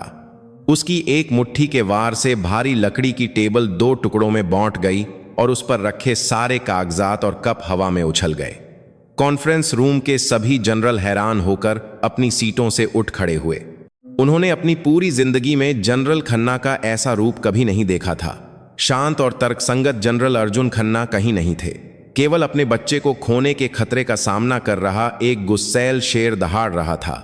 वह अपनी जगह से उठा और पूरे नियंत्रण कक्ष से जुड़े आंतरिक संचार प्रणाली के माइक को पकड़ लिया। उसकी आवाज अब इंसान की नहीं थी। यह नरक की गहराइयों से गूंजने वाला एक गरजता हुआ गुस्सा था। इस समय से सभी ऑपरेशन प्लान रद्द किए जाते हैं। तुरंत ऑपरेशन शेर का शिकार प्रोटोकॉल सक्रिय करो। ऑपरेशन शेर का शिकार कमांडर के सीधे अधीन सबसे जिंगिंग जवानों को जब अत्यधिक खतरा हो तब अन्य सभी प्रक्रियाओं को नजरअंदाज करके केवल बचाव और जवाबी कार्रवाई के लिए बनाया गया विशेष बल कमान का सबसे खतरनाक आपातकालीन प्लान। 9 पैरा SF 15 मिनट में उड़ान भरने के लिए तैयार हो, मैं खुद जा रहा हूं। उसकी घोषणा से पूरा नियंत्रण कक्ष हिल गया। कमांडर का खुद मौके पर जाना एक अभूतपूर्व घटना थी। उस लोकेशन पर मौजूद सभी यूनिट्स सुने। इस पल से हमारे बचाव अभियान में बाधा डालने वाली कोई भी हरकत दुश्मन की कार्रवाई मानी जाएगी। विरोध करने पर बिना चेतावनी के तुरंत निष्क्रिय कर दिया जाएगा। यह एक आदेश से बढ़कर युद्ध की घोषणा थी। अपनी बेटी को बचाने के रास्ते में आने वाला कोई भी, चाहे वह अपनी ही सेना का क्यों न हो, दुश्मन माना जाएगा और उसे खत्म कर दिया जाएगा। यह एक भयानक इच्छा शक्ति का प्रदर्शन था। उसने माइक फेंक दिया और अपनी युद्ध वर्दी की ओर बढ़ा। उसके पीछे नियंत्रण कक्ष अलार्म और तत्काल निर्देशों से एक युद्ध के मैदान में बदल गया था। जनरल अर्जुन खन्ना ने अपना हेलमेट पहनते हुए आखिरी बार अपने सहायक को आदेश दिया, मेरे निजी अटैक हेलीकॉप्टर वज्र को तैयार करो। आज रात मैं शिकार पर जा रहा हूं। उसकी आंखें पहले ही खून की तरह लाल हो चुकी थीं। वह अपने सबसे कीमती दोस्त को नहीं बचा सका था, लेकिन उसकी बेटी, अपनी दूसरी बेटी आरुषि को वह किसी भी कीमत पर नहीं खो सकता था। भारत का सबसे शक्तिशाली सैनिक एक लड़की को बचाने के लिए अपनी सब कुछ दांव पर लगाकर निकल पड़ा था। फौलाद का तूफान अब जाग रहा था। घातक बटालियन की रात सामान्य की तरह शांत थी। पहरा दे रहे संतरियों के उनींदे कदमों की आहट और दूर से आती जंगली जानवरों की आवाज ही सब कुछ थी। किसी को भी यह नहीं पता था कि उनके सिर पर भारतीय सेना के इतिहास का सबसे भयानक फौलादी तूफान आ रहा है। पहला संकेत आवाज थी। शुरू में बहुत धीमी, जैसे मधुमक्खियों का झुंड भिनभिना रहा हो। वह आवाज पल भर में हवा को चीरने वाली एक भयानक गर्जना में बदल गई। धुड़ धुड़ धुड़। यह किसी एक हेलीकॉप्टर के पंखों की आवाज नहीं थी। यह दर्जनों भारी हथियारों से लैस हेलीकॉप्टरों द्वारा एक साथ पैदा की गई धरती को हिला देने वाली गर्जना थी। यह क्या है?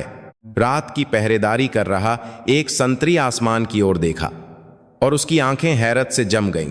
चांदनी रहित घने अंधेरे वाला आसमान विशाल स्टील के पक्षियों के सायों से पूरी तरह ढका हुआ था। स्टील्थ पेंट से रंगे हुए ध्रुव हेलीकॉप्टरों का बेड़ा और उनके बगल में सुरक्षा करते हुए नुकीले दांतों की तरह रॉकेट पॉड्स दिखाए हुए रुद्र अटैक हेलीकॉप्टरों का बेड़ा। उनके शरीर पर पहचान संख्या भी नहीं थी। वे मौत की खामोशी लेकर आए एक भूतिया दस्ते थे। यह कोई चेतावनी या धमकी नहीं थी, यह एक कब्जा था। जैसे ही हेलीकॉप्टरों का बेड़ा घातक बटालियन के ऊपर पहुंचा, उन्होंने एक साथ सर्च लाइट्स जला दी। दर्जनों चमकदार रोशनी की किरणें अंधेरे को चीरती हुई परेड ग्राउंड, बैरकों और यूनिट के आसपास के पूरे इलाके को दिन की तरह रोशन कर गईं। सो रहे सैनिक बिना कुछ समझे बाहर भागे और अपनी यूनिट को एक विशाल प्रकाश के जेल में कैद देखकर हक्के बक्के रह गए। अफरा तफरी ज्यादा देर नहीं चली। हेलीकॉप्टरों से मोटी रस्सियां लगातार जमीन पर उतर रही थीं और काले भूतों जैसे 9 पैरा SF के जवान बिना आवाज किए जमीन पर उतर रहे थे। उनकी हरकतें एक मशीन की तरह थीं, जिसमें जरा भी चूक नहीं थी। कुछ ने यूनिट की सभी संचार सुविधाओं और शस्त्रागार को कुछ ही मिनटों में पूरी तरह से अपने कब्जे में ले लिया और कुछ ने सभी निकास द्वारों को बंद कर दिया, जिससे एक चींटी भी बाहर न जा सके। एक अभेद्य घेराबंदी। ड्यूटी ऑफिसर स्थिति को समझने के लिए बाहर भागा, लेकिन उसके माथे पर तनी ठंडी बंदूक की नली के सामने वह कुछ नहीं बोल सका। इस समय से घातक बटालियन की सारी कमान विशेष बल कमान के हाथ में है। सभी कर्मी अपने हथियार डाल दें और परेड ग्राउंड में इकट्ठा हों। विरोध को देशद्रोह माना जाएगा। हेलीकॉप्टर के स्पीकर से गूंजती मशीनी आवाज बर्फ की तरह ठंडी थी। देशद्रोह शब्द सुनकर घातक बटालियन के जवान डरकर चुपचाप अपने हथियार फेंककर परेड ग्राउंड की ओर बढ़ गए और आखिरकार तूफान का केंद्र उतरा। अन्य हेलीकॉप्टरों से कहीं ज्यादा विशाल शरीर वाला कमांड हेलीकॉप्टर वज्र जैसे कोई देवता उतर रहा हो, धीरे धीरे परेड ग्राउंड के बीच में उतरा। हेलीकॉप्टर के शक्तिशाली हवा के झोंके ने परेड ग्राउंड की धूल को उड़ा दिया, जिससे ऐसा लगा जैसे कोई विशाल तूफान आ गया हो। हेलीकॉप्टर का हैच खुला और रैंप नीचे आया। सबसे पहले पूर्ण हथियारों से लैस कमांडर के निजी सुरक्षा गार्ड दिखे। उन्होंने तेजी से आसपास की निगरानी करते हुए एक व्यक्ति के चलने का रास्ता बनाया। आखिर में जनरल अर्जुन खन्ना दिखे। वह सामान्य तौर पर पहने जाने वाले भव्य जनरल की वर्दी में नहीं थे। सिर पर संचार उपकरण वाला बुलेट प्रूफ हेलमेट, शरीर पर बुलेट प्रूफ जैकेट और विभिन्न उपकरणों से लैस नवीनतम युद्ध वर्दी। उनकी कमर पर पिस्तौल और पीठ पर उनका प्रतीक एक विशेष रूप से बनाया गया युद्ध कुल्हाड़ा लटका हुआ था। वह एक कमांडर से ज्यादा दुश्मन के दिल को भेदने के लिए युद्ध के मैदान में उतरे एक अनुभवी योद्धा लग रहे थे। उनका चेहरा गुस्से से पत्थर की तरह सख्त था, लेकिन उनकी आंखें सब कुछ जला देने वाली नरक की आग से धधक रही थीं। जैसे ही वह हेलीकॉप्टर से उतरकर परेड ग्राउंड की जमीन पर पहला कदम रखा, आसपास का सारा शोर थम गया। उनकी मौजूदगी मात्र से ही आसपास की हवा जम गई और समय रुक गया। एक भारी खतरा महसूस हो रहा था। उन्होंने चुपचाप चारों ओर देखा, डरे हुए घुटनों पर बैठे घातक बटालियन के जवान और पूरी तरह से अपना मिशन पूरा कर रहे थी अपने गौरवशाली नौपैरा SF के जवान। उन्होंने अपने सहायक से धीमी आवाज में पूछा। आवाज आश्चर्यजनक रूप से शांत थी, लेकिन उसमें उबलता हुआ लावा था। मिली वह? सहायक तेजी से दौड़कर रिपोर्ट करने आया। उसकी आवाज में राहत और गुस्सा मिला हुआ था और वह कांप रही थी। मिल गई सर, तीसरे ट्रेनिंग ग्राउंड के नीचे से अभी अभी बचाया गया है। सांसें अभी चल रही हैं, लेकिन हालत बहुत गंभीर है। आपातकालीन निकासी की जा रही है। सांसें चल रही हैं। यह एक शब्द सुनकर अर्जुन खन्ना ने एक पल के लिए आंखें बंद कर लीं। ऐसा लगा जैसे उनके कंधों पर रखा एक विशाल पत्थर हट गया हो। लेकिन राहत के तुरंत बाद उनकी आंखों में आग और भी तेज हो गई, जिसने उनके दोस्त की एकमात्र निशानी, उनकी बेटी जैसी बच्ची को इस नरक जैसी जमीन में जिंदा दफनाने की कोशिश की थी। उन कमीनों को वह कभी माफ नहीं कर सकते थे। उन्होंने फिर से आंखें खोलीं। अब उनकी आंखों में दया या करुणा का कोई निशान नहीं था, केवल खून का बदला लेने वाले एक न्यायाधीश की कठोरता थी। सरगना मेजर विक्रम राठौर और उसके 4 साथी सभी बैरक में शराब पी रहे थे जब उन्हें पकड़ा गया। उन्हें अभी परेड ग्राउंड में लाया जा रहा है। अर्जुन खन्ना ने सिर हिलाया और फिर धीरे धीरे परेड ग्राउंड के केंद्र की ओर बढ़ने लगे। उनके बूटों की जमीन पर पड़ने वाली आवाज जैसे किसी अपराधी की मौत का ऐलान करने वाले जल्लाद के कदमों की आहट हो, भारी और गंभीर रूप से गूंज रही थी। अब जल्द ही इस नरक के मंच पर सबसे क्रूर और भीषण न्याय शुरू होने वाला था। मेजर के दफ्तर की हवा शराब की बदबू और सस्ती जीत की भावना से भरी हुई थी। 5 नाग के सदस्य अपने द्वारा किए गए भयानक अपराध का जश्न मनाते हुए शराब पी रहे थे। उनमें कोई अपराध बोध नहीं, हाँ, केवल एक पेस्की बाधा को हटाने की राहत और जल्द ही हाथ आने वाले विशाल धन और शक्ति की उम्मीद उनके चेहरों पर चमक रही थी। चलो, हमारे शानदार भविष्य के नाम। विक्रम राठौर ने व्हिस्की का गिलास उठाया और बाकी सदस्यों ने भी जयकार करते हुए अपने गिलास टकराए। अब वह बेवकूफ जोरावर और उसकी बेटी जमीन के नीचे ही मिलेंगे। बलवान टोकस ने हौंसते हुए शराब पी। वे मानते थे कि उनका अपराध पूरी तरह से छिप गया है। आरुषि सिंह को अब भगोड़ा या लापता घोषित कर दिया जाएगा, और अगर बाद में उसकी लाश मिल भी गई तो कोई सबूत नहीं बचेगा। वे इस भ्रम में थे कि वे अपने बनाए छोटे से साम्राज्य में हमेशा सुरक्षित रहेंगे। ठीक उसी समय धड़ाम, दफ्तर का दरवाजा एक साधारण टूटने की आवाज के बजाय एक विस्फोट के साथ टुकड़े टुकड़े हो गया और अंदर की ओर उड़ गया। शराब पी रहे पांचों को यह समझने का भी मौका नहीं मिला कि क्या हुआ वे एक स्टन ग्रेनेड की चकाचौंध रोशनी और कानों को फाड़ देने वाले धमाके में घिर गए। आह! जब वे चीखते हुए जमीन पर गिरे तो धुएं के बीच से काले साये प्रकट हुए और उन पर टूट पड़े। वे 9 पैरा एसएफ के जवान थे। उनकी हरकतों में कोई हिचकिचाहट या भावना नहीं थी, केवल लक्ष्य को काबू में करने की एक मशीनी सटीकता थी। 5 अधिकारी शराब के नशे में ठीक से विरोध दुभी बात भी नहीं कर पाए और पल भर में उनके हाथ मरोड़ दिए गए और सिर जमीन पर पटक दिए गए। ये क्या है? तुम लोग कौन हो? विक्रम राठौर ने शराब और सदमे से मिली जुली आवाज में चिल्लाया। तुम्हारी हिम्मत कैसे हुई? यह इस यूनिट के operations officer major Vikram Rathore का दफ्तर है। वह मूर्खता से यह मान रहा था कि उसका पद और रैंक इस स्थिति को संभाल लेगा, लेकिन जवाब के बजाय उसकी गर्दन पर एक ठंडी राइफल के बट का प्रहार हुआ। चुप रह, देशद्रोही! जवान की आवाज बर्फ की तरह ठंडी थी। देशद्रोही शब्द सुनकर विक्रम राठौर का नशा एक पल में उतर गया। कुछ गलत हो गया था, बहुत गलत, जिसे सुधारा नहीं जा सकता था। उन्हें जानवरों की तरह घसीटकर दफ्तर से बाहर फेंक दिया गया और उनकी आंखों के सामने जो दृश्य था उसे देखकर 5 की बोलती बंद हो गई और वे वहीं जम गए।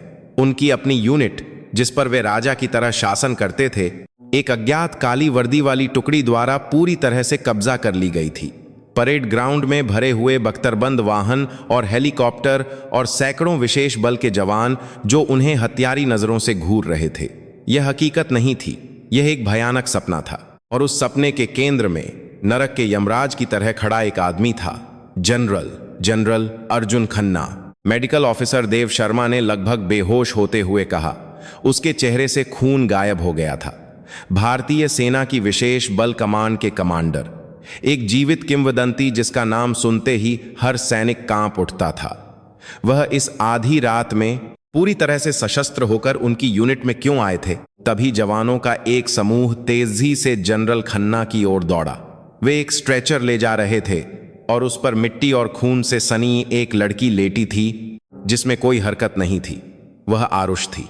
मेडिकल टीम पूरी कोशिश कर रही थी और उसके जीवन संकेतों को दर्शाने वाले मॉनिटर की रेखाएं टूटने की कगार पर थीं। सर, सिपाही आरुषि सिंह को बचा लिया गया है, लेकिन हालत बहुत गंभीर है। अगर तुरंत आर्मी हॉस्पिटल नहीं ले जाया गया तो। रिपोर्ट कर रहे जवान की आवाज में घबराहट थी। अर्जुन खन्ना ने स्ट्रेचर पर मौत के मुंह में पड़ी आरुषि को चुपचाप देखा। उनके चेहरे पर कोई भाव नहीं था, लेकिन उनकी मुट्ठियां इतनी कसकर भींची हुई थीं कि खून निकल आए। उन्होंने सिर हिलाते हुए धीमी आवाज में कहा, उसे बचाओ, चाहे कुछ भी करना पड़े। मेडिकल टीम तुरंत आरुषि को लेकर निकासी हेलीकॉप्टर की ओर दौड़ी। अर्जुन खन्ना तब तक वहीं खड़े रहे जब तक हेलीकॉप्टर रात के आसमान में गायब नहीं हो गया, और जब हेलीकॉप्टर की रोशनी पूरी तरह से ओझल हो गई तो उन्होंने बहुत धीरे धीरे अपना सिर घुमाया। उनकी नजरें जमीन पर घुटनों के बल बैठे 5 नागों पर पड़ी। उस पल परेड ग्राउंड की सारी हवा जम गई। उनकी आंखें अब इंसान की नहीं थीं। वे दुनिया के सारे गुस्से और नफरत को समेटे हुए एक ज्वालामुखी के मुंह जैसी थीं। उनकी नजरें एक अदृश्य तलवार की तरह उन 5 के दिलों को भेद रही थीं। विक्रम राठौर को उस नजर का सामना करते ही महसूस हुआ कि उसके शरीर का सारा खून उल्टा बह रहा है, हड्डियों तक घुस जाने वाली हत्या की भावना। उसने कई युद्ध देखे थे, लेकिन इतनी शुद्ध और घनी हत्या की भावना उसने अपनी जिंदगी में पहली बार महसूस की थी। वह अनजाने में कांपने लगा। डर ने उसके दिमाग को सुन्न कर दिया और एक असहनीय दबाव ने उसके पूरे शरीर को जकड़ लिया। अर्जुन खन्ना धीरे धीरे एक एक कदम उनकी ओर बढ़ने लगे। उनके बूटों की जमीन पर पड़ने वाली आवाज एक फांसी के कैदी के कानों में बजने वाले मातम की धुन जैसी थी। वह आखिरकार विक्रम राठौर के ठीक सामने रुक गए और फिर बिना कुछ कहे उसे देखने लगे। उन्होंने नहीं पूछा क्यों किया, क्या किया। ऐसे सवालों की जरूरत नहीं थी। उनकी आंखें सब कुछ जानती थीं। जोरावर सिंह की मौत, आरुष को दी गई यातना और कुछ देर पहले हुई जिंदा दफनाने की कोशिश। तो तू विक्रम राठौर है? अर्जुन खन्ना पहली बार बोले। उनकी आवाज गुस्से से परे, सारी भावनाओं से खाली एक शून्य जैसी थी, इसीलिए और भी डरावनी थी। ये एक गलतफहमी है सर, हम तो बस यूनिट के एक। विक्रम राठौर ने बचने के लिए आखिरी बहाना बनाने की कोशिश की, लेकिन उसकी बात पूरी नहीं हो सकी। जनरल खन्ना के बूट ने उसके चेहरे पर लात मारी थी। भक, एक भारी आवाज के साथ विक्रम राठौर का शरीर बगल में लुढ़क गया। होंठ फटने और नाक की हड्डी टूटने के दर्द में वह जमीन पर गिरकर खून थूकने लगा।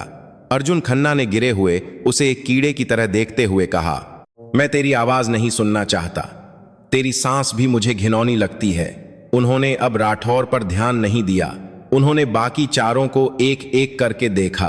उनकी नजरें जिस पर भी पड़तीं, वह जैसे किसी मेदुसा की आंखों का सामना कर रहा हो, वहीं पत्थर का बन जाता। डर एक महामारी की तरह फैल गया। अब उन्हें समझ आया, उन्होंने क्या छुआ था। उन्होंने सिर्फ एक हवलदार की बेटी को नहीं छुआ था, उन्होंने इस देश के सबसे खूंखार शेर के इकलौते बच्चे को छुआ था, और उसकी कीमत मौत से भी बदतर होने वाली थी। परेड ग्राउंड की हवा इतनी तनावपूर्ण थी कि उसे चाकू से काटा जा सकता था। सैकड़ों घातक बटालियन के जवान अभी भी घुटनों के बल बैठे इस बुरे सपने जैसी हकीकत को चुपचाप देख रहे थे।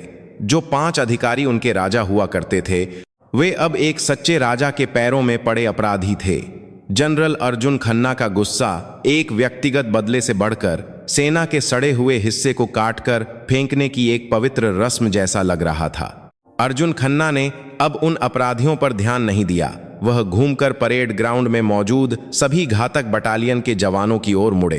उनकी नजरें जहां भी जाती, सैनिक अनजाने में सिर झुका लेते। उनकी आंखें एक न्यायाधीश की तरह इस त्रासदी पर चुप रहने और अनदेखा करने वाले उनके अपराध को भी देख रही थीं। उन्होंने पास खड़े सहायक से एक लाउड स्पीकर लिया। उनकी आवाज अब गुस्से से कांप नहीं रही थी, इसके बजाय उसमें एक ग्लेशियर के टूटने जैसी ठंडी और भारी गरिमा थी। सब सिर उठाओ। सैनिकों ने अनिच्छा से सिर उठाए और ध्यान से देखो। उन्होंने हाथ से घुटनों पर बैठे 5 अपराधियों की ओर इशारा किया। परेड ग्राउंड की सारी सर्चलाइट्स एक साथ उन पर केंद्रित हो गईं। अचानक की रोशनी में वे अपनी आंखें सिकोड़ते हुए अपनी दयनीय हालत को सभी जवानों के सामने उजागर करने पर मजबूर हो गए। एक सैनिक के लिए सबसे महत्वपूर्ण चीज क्या है? अर्जुन खन्ना का सवाल परेड ग्राउंड में गूंजा। कोई जवाब नहीं दे सका। वह है सम्मान, देश के प्रति वफादारी, साथियों के प्रति विश्वास और वर्दी के प्रति गर्व। ये 3 स्तंभ एक सैनिक की आत्मा का निर्माण करते हैं। सम्मान खो चुका, सैनिक एक जिंदा लाश के बराबर है। उनकी आवाज का एक एक शब्द सैनिकों के दिलों पर एक निशान की तरह छप रहा था।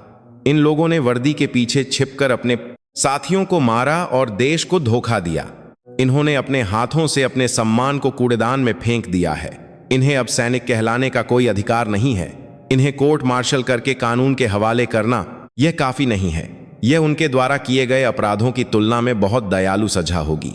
उन्होंने लाउड स्पीकर नीचे रख दिया और फिर अपनी पीठ के पीछे खड़े 9 पैरा SF के कमांडिंग ऑफिसर को इतिहास का सबसे क्रूर और अपमानजनक आदेश दिया। उनकी आवाज धीमी थी, लेकिन परेड ग्राउंड में मौजूद हर कोई उसे साफ साफ सुन सकता था। इनका सम्मान छीन लो।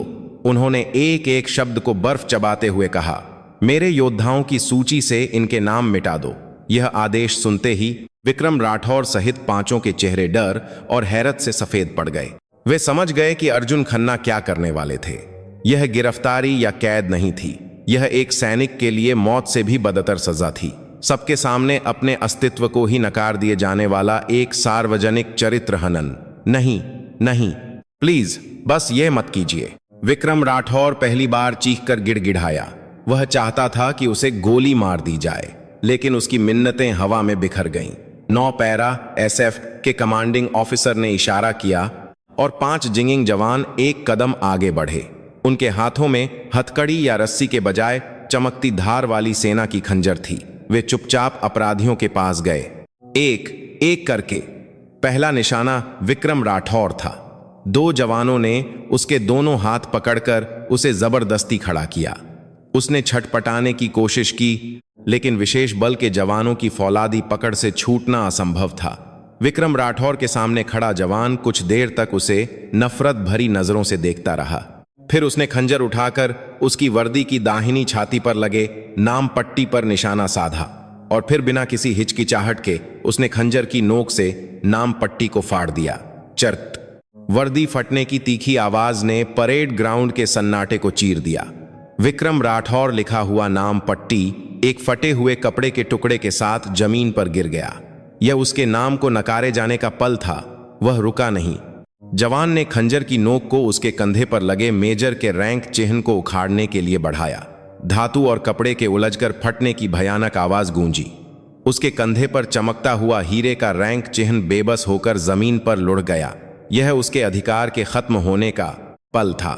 अंत में जवान ने उसकी छाती और बांह पर लगे सभी यूनिट के चिन्ह, प्रतीक और पैरा विंग्स, यानी जो कुछ भी उसने एक सैनिक के रूप में अपनी पूरी जिंदगी लगाकर हासिल किया था, सब कुछ एक एक करके फाड़ दिया। उसकी वर्दी अब एक पवित्र वर्दी नहीं थी। वह बस एक फटी हुई चीथड़ा थी जो उसके अपमान को दर्शाने वाली एक कैदी की पोशाक थी। उह! विक्रम राठौर के मुंह से एक जानवर की चीख जैसी कराह निकली। उसकी आंखों की रोशनी चली गई और उसका चेहरा अपमान और निराशा से पूरी तरह टूट गया। उसने सब कुछ खो दिया था, नाम, रैंक और एक सैनिक के रूप में गर्व। वह अब एक खोखला खोल था। यह भयानक और क्रूर रस्म बाकी चारों के साथ भी दोहराई गई। लेफ्टिनेंट समीर वर्मा का रैंक चिन्ह, सूबेदार बलवान टोकस का विशेष बल का प्रतीक, नायब सूबेदार ओम प्रकाश और कैप्टन देव शर्मा की वर्दियां एक एक करके फाड़ी गईं। उनकी चीखें परेड ग्राउंड में गूंजती रहीं, लेकिन किसी ने उन पर दया नहीं दिखाई। घातक बटालियन के जवान डर से सहमे हुए अपने पूर्व कमांडरों को सब कुछ खोते हुए देख रहे थे। यह एक गद्दार का अंत था। जब सब कुछ खत्म हो गया तो पांचों आदमी अब अधिकारी नहीं थे। वे बिना नाम, बिना रैंक के चीथड़े पहने हुए इंसानी कचरा थे। जनरल अर्जुन खन्ना ने इस दृश्य को ठंडी आंखों से अंत तक देखा और फिर आखिरी आदेश दिया, ले जाओ इन्हें, अब ये कानून के हवाले हैं। मेरी नजरों से और इस पवित्र सेना के क्षेत्र से इन्हें हटा दो। 9 पैरा एसएफ के जवान उन पांचों अपराधियों को सामान की तरह घसीटते हुए हेलीकॉप्टर की ओर ले गए। उनकी पीठ परेड ग्राउंड में बचे सभी लोगों के दिमाग में हमेशा के लिए यह बात अंकित कर गई कि सम्मान खोने वाले का अंत कितना दयनीय होता है। अर्जुन खन्ना ने आखिरकार न्याय की उस लंबी रात को समाप्त किया, लेकिन उनके चेहरे पर जीत की खुशी के बजाय सेना के सड़े हुए हिस्से को अपने हाथों से काटकर फेंकने वाले एक कमांडर की गहरी पीड़ा और दुख था। जनरल अर्जुन खन्ना के फौलादी न्याय के घातक बटालियन को हिलाकर रख देने के अगले दिन भारतीय रक्षा मंत्रालय एक बड़े तूफान का केंद्र बन गया। विशेष बल कमांडर द्वारा सीधे अपनी अधीनस्थ यूनिट पर बलपूर्वक कब्जा करने और कमांडरों को मौके पर ही सम्मान से वंचित करने की अभूतपूर्व घटना ने संदेह और अटकलों को जन्म देते हुए पूरी सेना को हिला दिया। प्रधानमंत्री के सीधे आदेश पर एक विशेष संयुक्त जांच दल का गठन किया गया। सेना की अभियोजन शाखा, सैन्य खुफिया और रक्षा सूचना एजेंसी के शीर्ष जांच अधिकारी जुटाए गए और उस विशाल जांच की तलवार जनरल अर्जुन खन्ना द्वारा इंगित किए गए एकमात्र लक्ष्य 5 नागों के दिल की ओर बढ़ रही थी। जांच उम्मीद से कहीं ज्यादा तेज और कठोरता से आगे बढ़ी।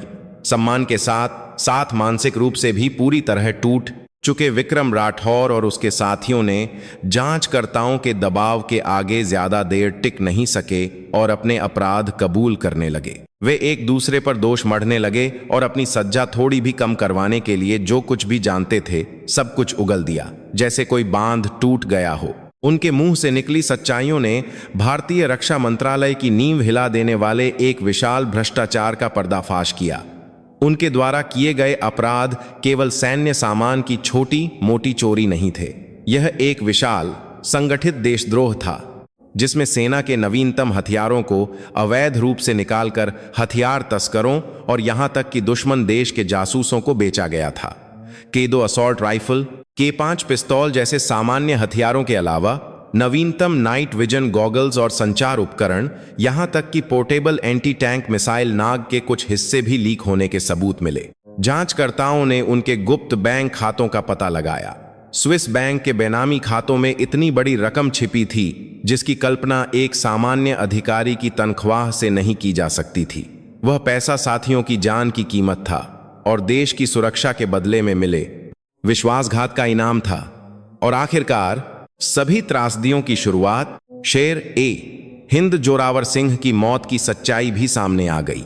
मेडिकल ऑफिसर देव शर्मा ने अपनी सज्जा कम करवाने की शर्त पर सब कुछ कबूल कर लिया। उसने यह चौंकाने वाला तथ्य बताया कि जोरावर सिंह गिरने के बाद मौके पर जिंदा थे। उस समय हवलदार साहब के पैर टूट गए थे और उन्हें गंभीर आंतरिक चोटें आई थीं, लेकिन उन्हें बचाया जा सकता था। लेकिन मौके पर मौजूद विक्रम राठौर और बलवान टोकस ने उन्हें बचाने के बजाय उनके चेहरे पर कंबल डालकर दम घोंटकर मार डाला और देव शर्मा ने विक्रम राठौर के निर्देश पर गिरने से खोपड़ी में फ्रैक्चर का झूठा मृत्यु प्रमाण पत्र बनाकर घटना को एक आदर्श दुर्घटना का रूप दे दिया। जोरावर सिंह एकमात्र व्यक्ति थे जिन्होंने उनके भ्रष्टाचार को भांप लिया था। उन्होंने शुरू में एक सहकर्मी के रूप में उन्हें समझाने और आत्मसमर्पण करने की सलाह दी थी, लेकिन जब उन्हें एहसास हुआ कि वे अब सुधरने की हद से बहुत आगे निकल चुके हैं, तो उन्होंने सारे सबूत इकट्ठा करके ऊपर रिपोर्ट करने का फैसला किया। यही न्याय की भावना और एक सैनिक के रूप में उनका विश्वास उन्हें मौत के मुंह में ले गया। वह दुश्मन से लड़ते हुए नहीं मरे थे, वह अपने सबसे भरोसेमंद साथियों के लालच और विश्वासघात के कारण सबसे दर्दनाक तरीके से मारे गए थे।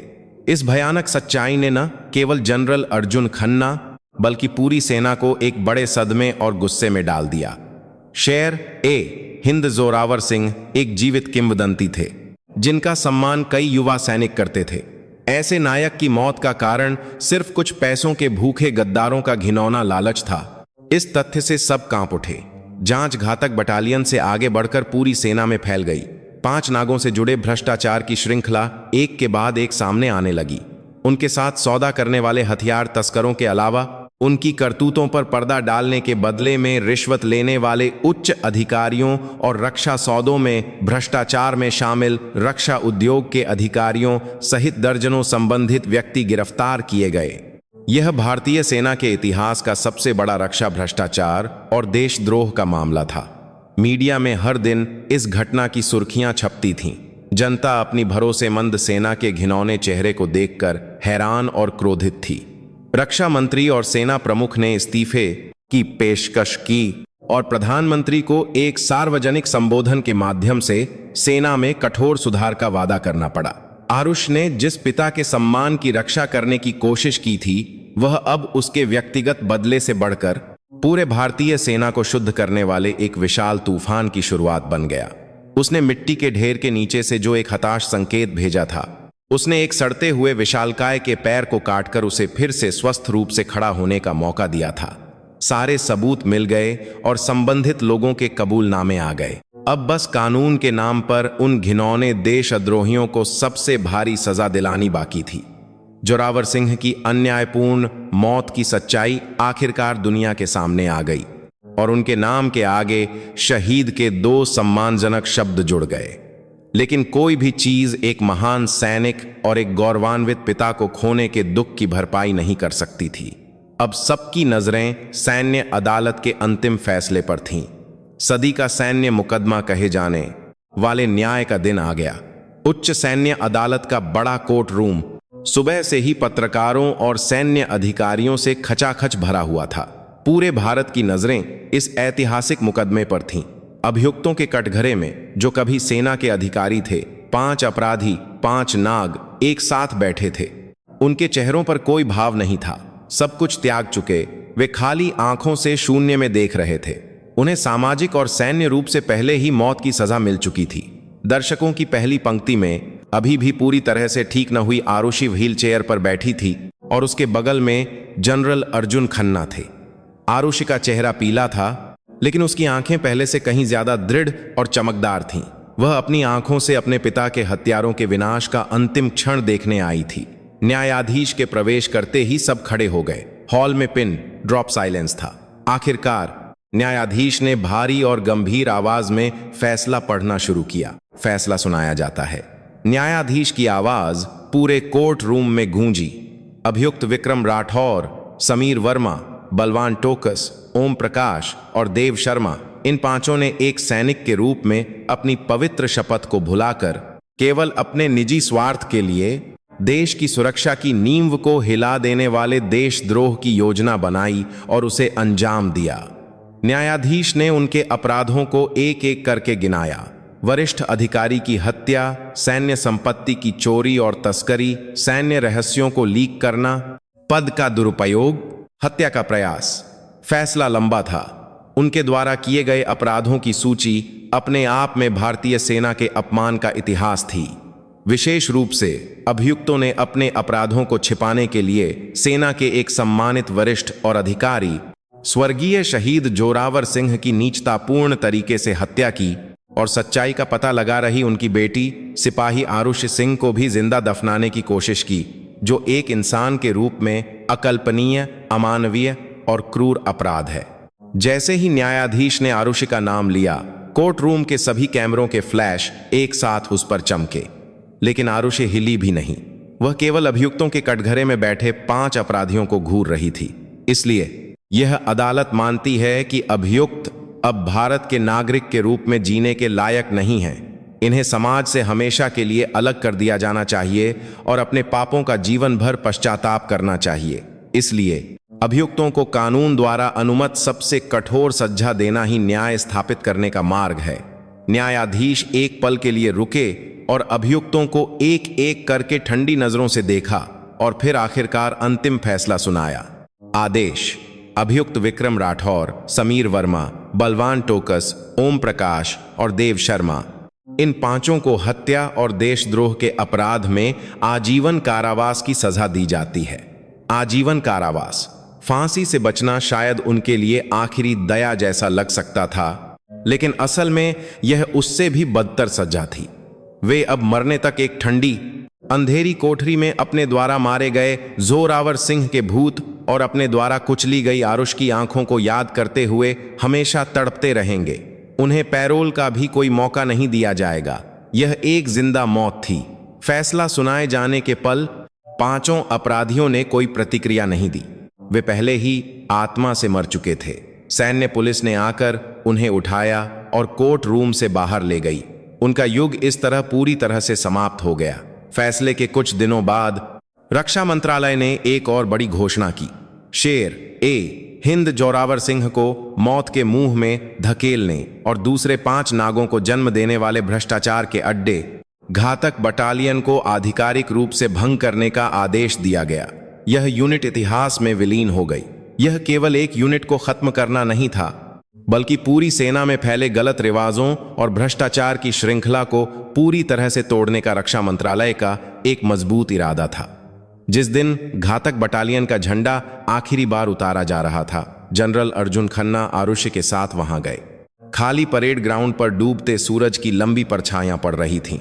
आरुषि ने चुपचाप उस यूनिट को गायब होते देखा, जिसके लिए उसके पिता ने अपनी पूरी जिंदगी दे दी और जो अंत में उनकी कब्र बनी।